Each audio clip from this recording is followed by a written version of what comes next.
this is what the final look of the oatmeal is. You guys, this is absolutely amazing. So what you will find with this oatmeal is, for instance, I don't usually like oatmeal. I think it's too slimy, the texture of it, I don't like it. But when you do what's called overnight oats, it does not have that slimy texture, and it's just so good. And also, you can eat this cold. So if you're on the go and you just want to have something ready, or if you're trying to eat raw, then you would not heat it up in the microwave, and it's still absolutely delicious cold as well. I always add a little bit more cinnamon on top because I just love it, you guys. I just love cinnamon. I love the taste of it. It's really good for you. It helps you control your insulin and everything. So yeah, I always add a little bit extra. But this is what I will eat for breakfast. I will have my oatmeal and my cup of coffee.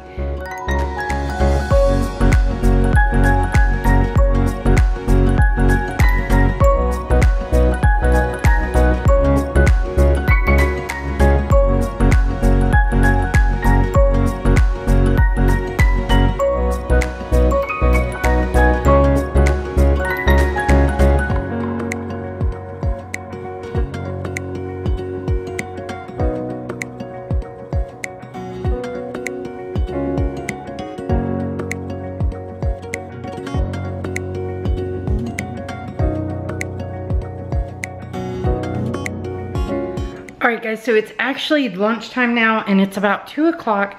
I usually try to eat right before I go get Benjamin from school because that way I am not hungry. And usually I will cook their dinner when I get home, and that way I'm not having to like smell their food and be like, I'm starving. So, and then usually while they're eating I'll just make my meal. But let me show you what I'm having for lunch. I am having a delicious chickpea salad with spinach on a sprouted flatbread. All right, so here's the recipe for the chickpea salad. Now, I also will put that on sprouted bread as well. I just had to get my flatbreads used up before they went bad.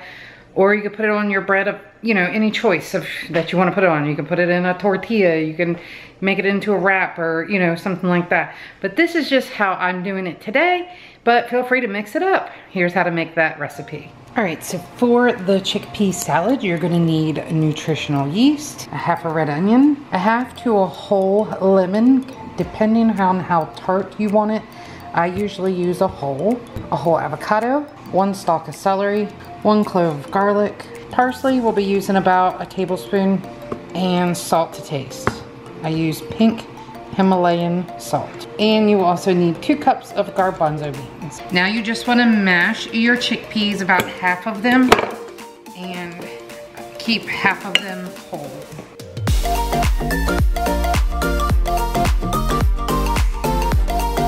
Now I'm gonna add a whole lemon squeezed. Now I'm just adding my avocado. So a fun fact about the avocado here, I used to actually hate avocado until I became vegan, and I've learned to really enjoy it in dishes. It doesn't really have any taste, so it's kind of like whatever you put it with, it takes on that flavor and just adds like a creaminess to your dishes. So give it a try. I don't think you'll be disappointed. You won't even know it's in there.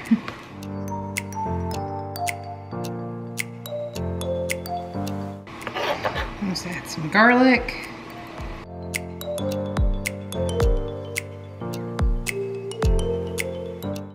And just add your celery.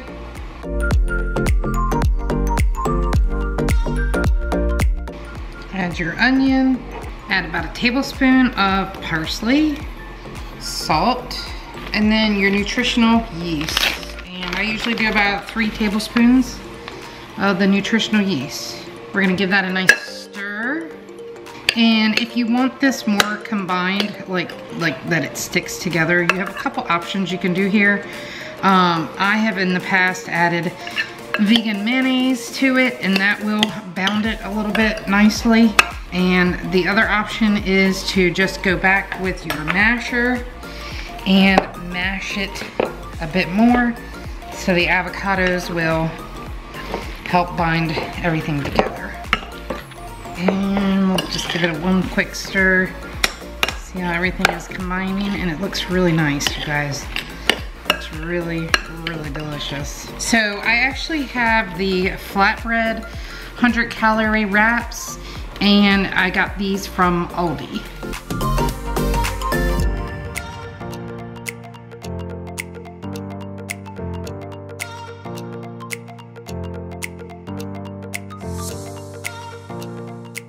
And there we have it. Beautiful chickpea salad wrap. It's delicious. All right, so I just finished eating. I'm getting ready to leave to go get Ben from school, and I'd like to take lemon water with me with a little bit of stevia. So I will make that, and I also would like to take a snack. Just something to snack on in the car, and it's filling and it'll hold me over a good while. Let me show you what that is. So I have made homemade granola bars.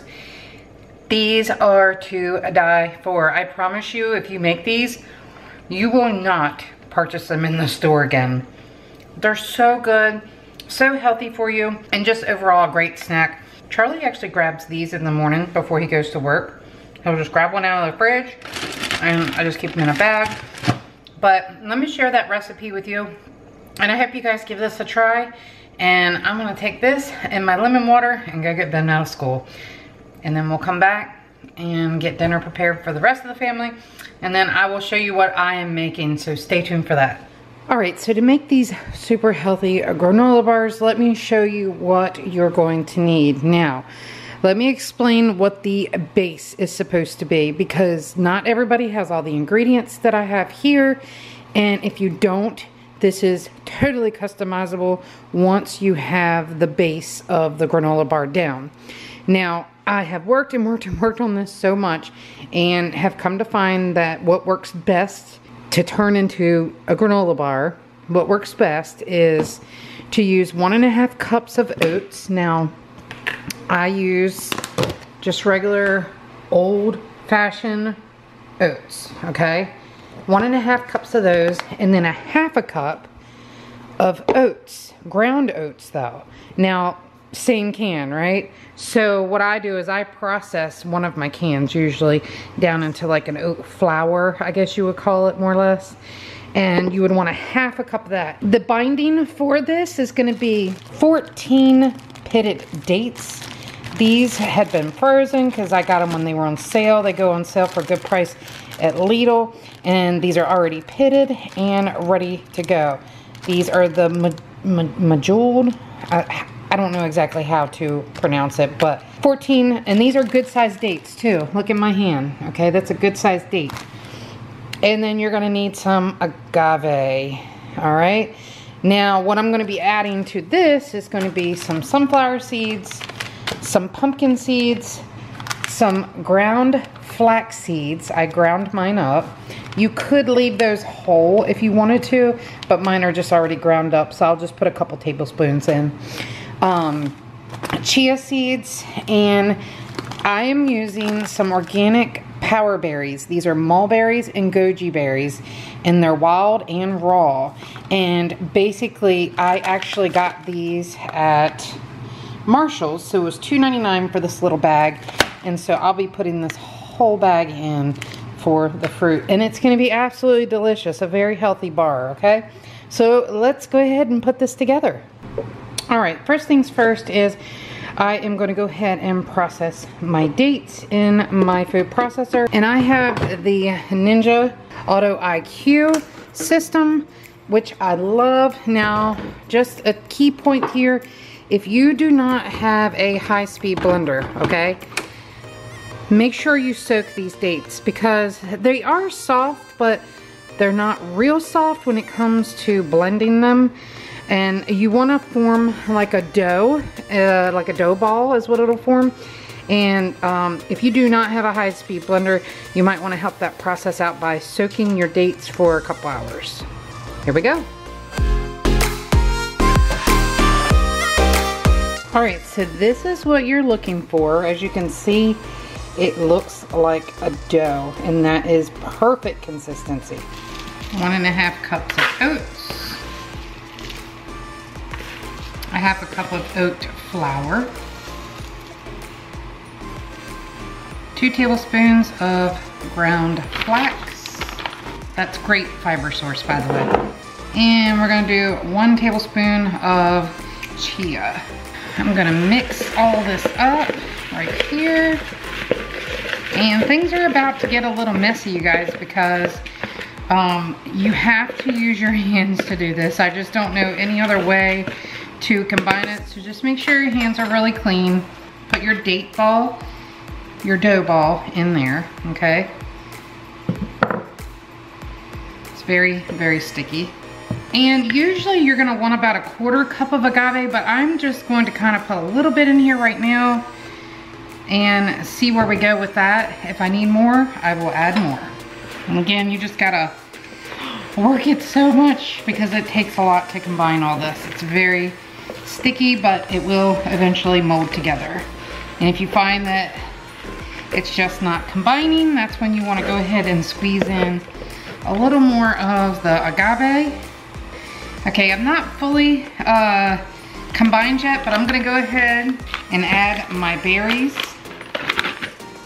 A little more agave, not too much. I think I'm about there. You can skip arm day if you're doing granola bars, guys. And now what you want to do is line a baking sheet of some sort, or I'm using a Pyrex pan that you're going to pour your mixture into to push it in and kind of form it in this shape here. Spread it out, and the paper provides a way for you to pull it out after it sets. And so that's why I'm not worried about the edging of the pan, because it's gonna be okay. Like, it'll be fine. Now to mash this, I have found a trick that works for me, is to use the bottom, a flat bottom of something, like a glass. So let me get my glass. And then you just turn it like this. And just do it a little bit to even everything out. And then what we're gonna do is add in our nuts and seeds. Now I'm gonna stick these on top. You could have lined them on the bottom as well and then just mashed them down, but I'm just gonna put them on top. They'll mash in with no problem. All right, so now I'm really gonna go ahead and start combining everything, and I'm mashing it down. You really wanna get it compact as possible, because that's what's gonna help hold its shape as well. You could also use maple syrup if you don't wanna use agave. I don't use the maple syrup because I like to try to keep it as low sugar as possible. And agave does not spike any sort of insulin, so it has a great source of sweetness without adding any extra sugar. And you might end up with a few of the seeds or nuts that don't actually combine in, and that's okay, you know. I wish I knew the nutritional value on all this, but I don't. I've never worked it out, and I've always just kind of eyeballed everything. So now, doesn't that look just amazing? And I can promise you, this granola bar will taste way better than anything you buy in the stores. It is absolutely amazing. So now what I'm gonna do is actually stick this in the fridge for a couple hours. It'll kind of help cool things down. Not that they're hot, but it'll help combine everything and bind everything together. And then we will cut them into bars, and I'll show you what it looks like.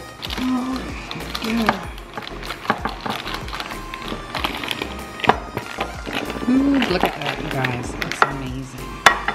All right, so we're just gonna go ahead and cut these into bars. All right, so there they are. I do squares. You can cut them however you want, but I like to do them in squares because I put them in a container and just put them back in the fridge so they stay nice and firm. They're so good, you guys, so delicious. All right, guys, so it is dinner time, and I am having a, I guess you would call it like a Chipotle bowl. It's layered. It's got rice. It's got lettuce, black beans, corn, salsa, guacamole, and then to really top it off and make it zing with a little bit of spice, if you like that kind of thing, I usually add a little bit of Southwest chipotle seasoning, not very much. But let me show you what my dinner looks like tonight. All right, so that's what it looks like. And there's also sofritas in there as well, which is a meat substitute, and it is so tasty. All right, so I'm gonna show you how to make all the layers to this and how to put it together, and enjoy. So to make the sofritas, you're gonna need some extra virgin olive oil. You're gonna need these chipotle peppers and adobo sauce. You need oregano, cumin, coriander, a sweetener of your choice. You can use sugar, I just use stevia, a half of lemon, 3 garlic cloves, tomato paste, salt to taste, extra firm tofu, and a half a cup of water. All right, so before you get started, first things first, you want to drain your tofu and press it as well to get as much liquid out as possible.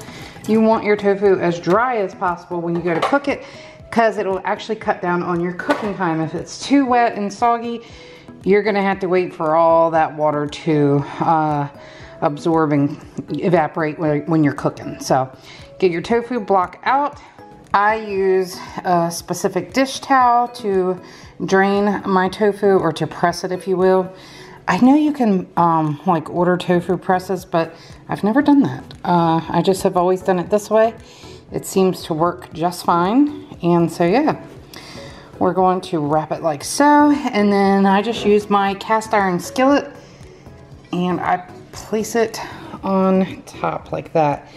And that is enough weight that it will press out most of the liquid while I'm preparing the sofritas sauce.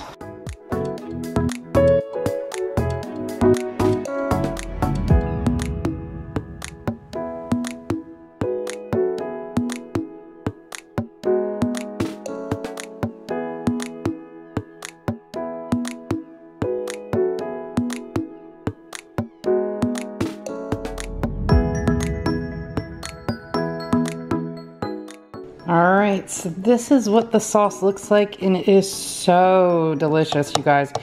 If you decide to stick your finger in it, it is a bit spicy.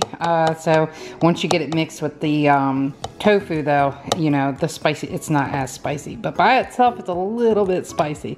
But give it a taste. You might want to try it in some other dishes as well.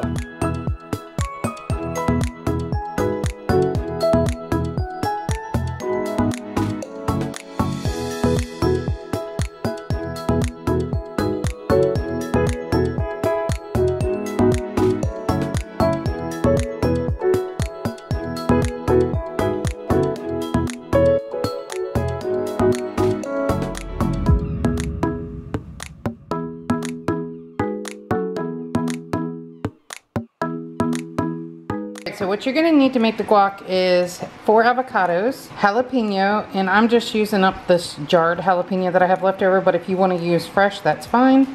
A half of lemon, a half of lime, 2 tablespoons of cilantro, salt, and about a 1/4 cup of red onion.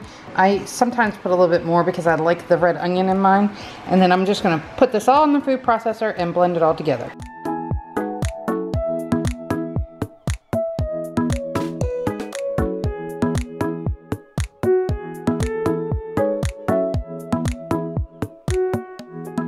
Okay, so I have everything in the food processor. I did not add my onion. I will mix and blend this up till it's smooth and then stir in the onion.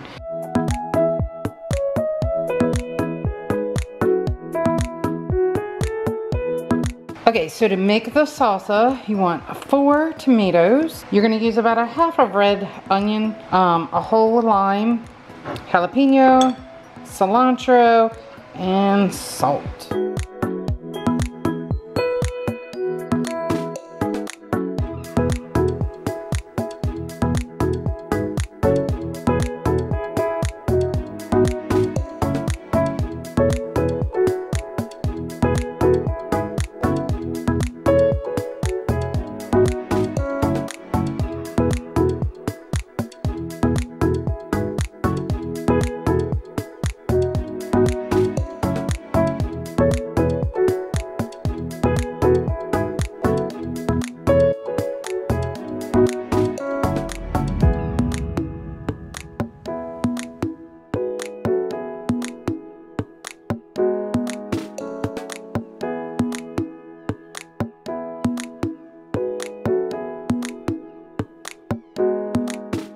Alright guys, so that is it for today. I hope you enjoyed what I eat in a day as a vegan. You know, it looks like a lot for one day as far as meal prep and things like that, but when you make these dishes, they usually last you a few days, so that's why I usually end up eating kind of the same stuff a few days in a row usually, because it's in the fridge and it's ready to go. So anyways, that's it. If there's anything else you guys would like to know, see, or hear about, please leave a comment below, and if it's enough interest, then I will just do another video. But that's it for today, guys. Don't forget to buzz that like button. See you tomorrow.